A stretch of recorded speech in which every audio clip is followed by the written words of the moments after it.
दोस्तों, जो आरिफ से सारस को छीन लिया गया और जिस प्रकार से उसके साथ ऐसा हुआ है, मैंने उस पर एक गीत लिखा है। सपोर्ट कीजिएगा, सहयोग कीजिएगा। कि कहला शेर से भी डर नहीं खे, तू सारस से डर जाला हो।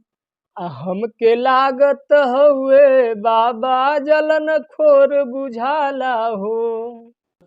कि साढ़ भैंसा रोड पे घूमे केहू ना पूछवैया बा।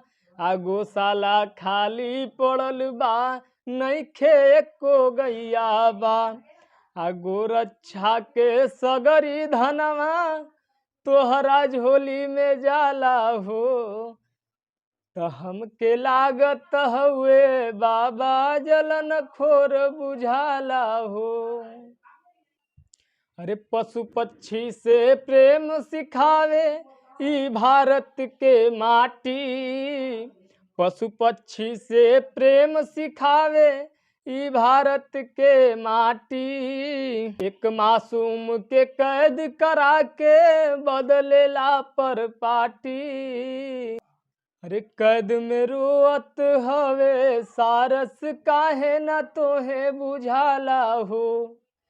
हमके लागत हुए बाबा जलन खोर बुझाला हो। से जैसे मिले अखिलेश होला दिल में तोहरे कलेश। केहू के घरवा तू गिरवौला, केहू के एनकाउंटर करवौला। सबसे मिली है अब अखिलेश, तू सबके जेल में डाला हो। आ सब ही जानी गईल बा बाबा जलन खोर बुझाला हो। इनके दर्द न जाने ऊ सारस के का जानी हो। सत्ता के बाए तना नशा करिला खूब मनमानी हो। जे मन इनके दर्द न जाने ऊ सारस के का जानी हो। सत्ता के बा चढ़ल नशा करला खूब मनमानी हो।